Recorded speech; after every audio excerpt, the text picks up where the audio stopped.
Hello, this is Bible Reading in a Year for February the 5th, and we're picking back up where we left off yesterday in Exodus 21, starting in verse 22, and then we'll go to Exodus 23:13 for our Old Testament reading. So, Exodus 21:22. If men struggle with each other and strike a woman with child, so that she gives birth prematurely, yet there is no injury, he shall surely be fined as the woman's husband may demand of him, and he shall pay as the judges decide. But if there is any further injury, then you shall appoint as a penalty life for life, eye for eye, tooth for tooth, hand for hand, foot for foot, burn for burn, wound for wound, bruise for bruise. If a man strikes the eye of his male or female slave and destroys it, he shall let him go free on account of his eye. And if he knocks out a tooth of his male or female slave, he shall let him go free on account of his tooth. If an ox gores a man or a woman to death, the ox shall surely be stoned, and its flesh shall not be eaten, but the owner of the ox shall go unpunished. If, however, an ox was previously in the habit of goring, and its owner has been warned, yet he does not confine it, and it kills a man or a woman, the ox shall be stoned, and its owner shall be put to death. If a ransom is demanded of him, then he shall give for the redemption of his life whatever is demanded of him. Whether it gores a son or a daughter, it shall be done to him according to the same rule. If the ox gores a male or female slave, the owner shall give his or her master 30 shekels of silver, and the ox shall be stoned. If a man opens a pit or digs a pit and does not cover it over, and an ox or a donkey falls into it, the owner of the pit shall make restitution. He shall give money to its owner, and the dead animal shall become his. If one man's ox hurts another so that it dies, then they shall sell the live ox and divide its price equally, and also they shall divide the dead ox. Or if it is known that the ox was previously in the habit of goring, yet its owner had not confined it, he shall surely pay ox for ox, and the dead animal shall become his. 22. If a man steals an ox or a sheep and slaughters it or sells it, he shall pay 5 oxen for the ox and 4 sheep for the sheep. If the thief is caught while breaking in and is struck so that he dies, there will be no blood guiltiness on his account. But if the sun has risen on him, there will be blood guiltiness on his account. He shall surely make restitution. If he owns nothing, then he shall be sold for his theft. If what he stole is actually found alive in his possession, whether an ox or a donkey or a sheep, he shall pay double.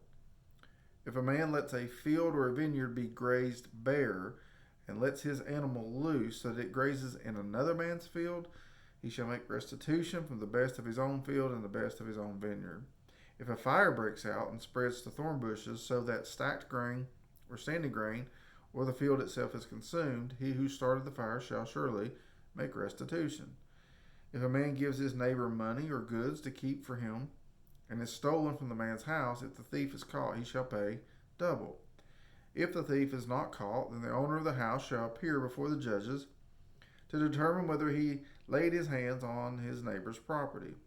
For every breach of trust, whether it's for an ox, for donkey, for sheep, for clothing, or for any lost thing about which one says, "This is it," the case of both parties shall come before the judges. He whom the judges condemn shall pay double to his neighbor. If a man gives his neighbor a donkey, an ox, a sheep, or any animal to keep for him, and it dies, or it's hurt, or driven away while no one's looking, an oath before the Lord shall be made by the two of them that he has not laid hands on his neighbor's property, and his owner shall accept it, and he shall not make restitution. But if it is actually stolen from him, he shall make restitution to its owner. If it is all torn to pieces, let him bring it as evidence, and shall not make restitution, for it has been torn to pieces.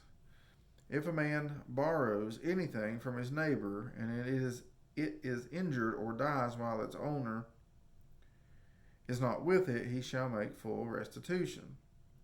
If its owner is with it, he shall not make restitution.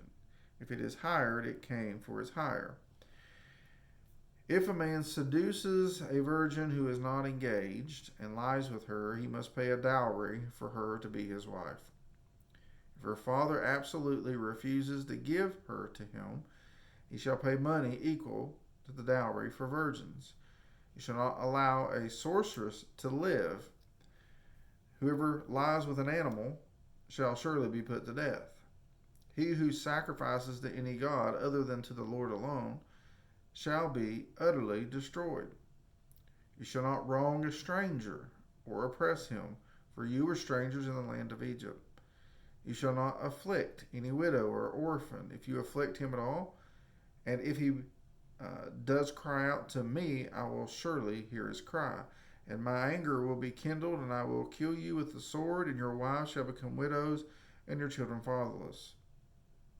If you lend money to my people, to the poor among you, you are not to act as a creditor to him. You shall not charge him interest. If you ever take your neighbor's cloak as a pledge, you are to return it to him before the sun sets. For that is his only covering. It is his cloak for his body. What else shall he sleep in? And it shall come about that when he cries out to me, I will hear him, for I am gracious. You shall not curse God, nor curse a ruler of your people. You shall not delay the offering from your harvest and your vintage. The firstborn of your sons you shall give to me. You shall do the same with your oxen and your sheep. It shall be with its mother 7 days. On the 8th day you shall give it to me. You shall be holy men to me. Therefore you should not eat any flesh torn to pieces in the field. You shall throw it to the dogs.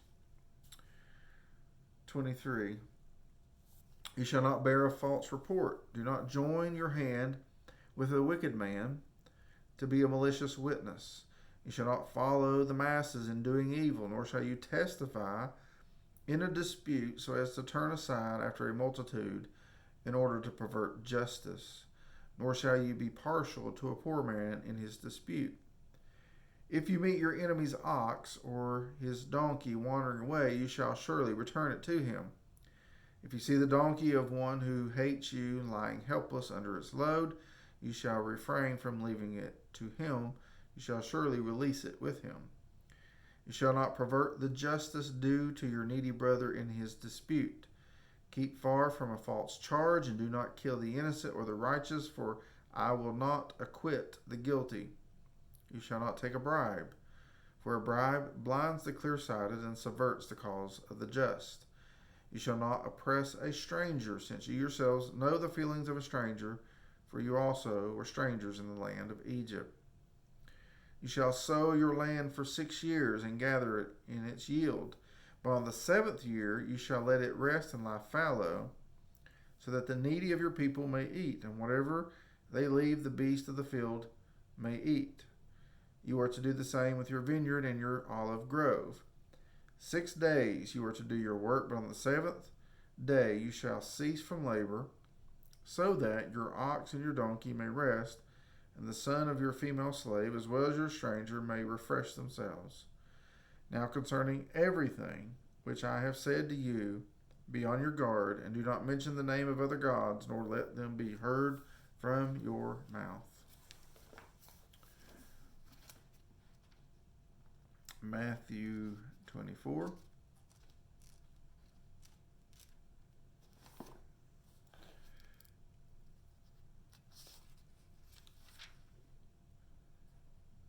Through 28.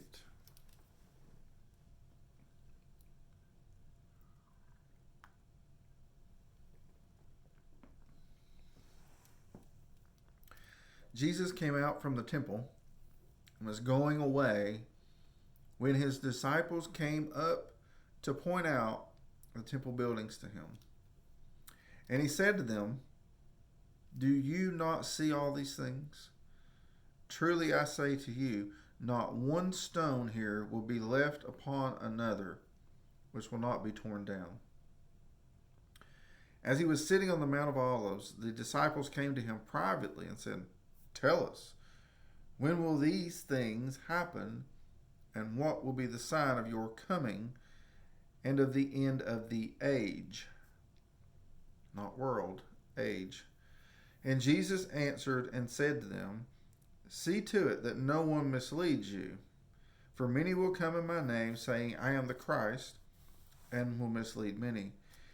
You will be hearing of wars and rumors of wars. See that you are not frightened, for those things must take place, but that it is not yet the end.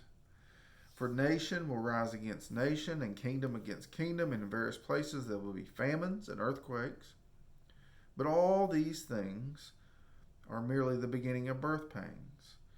Then they will deliver you to tribulation, and will kill you, and you will be hated by all nations because of my name.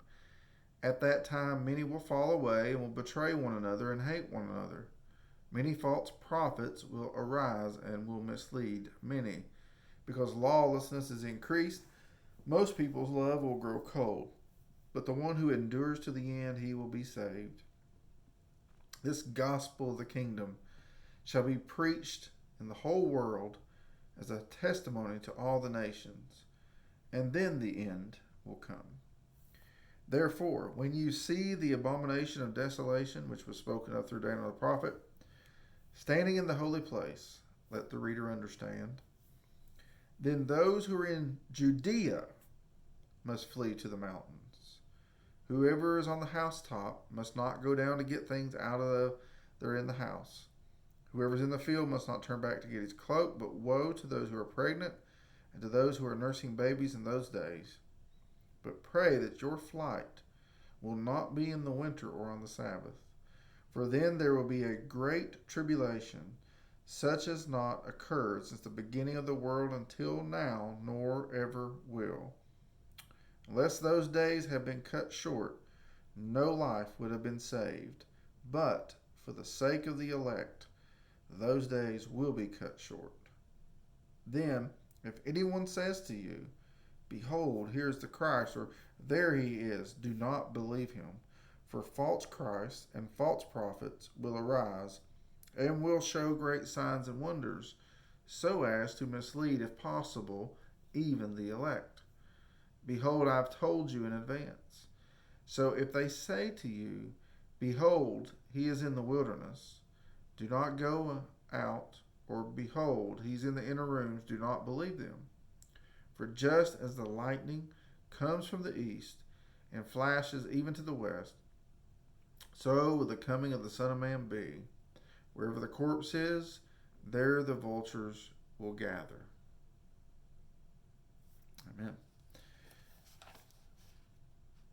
Psalm 29.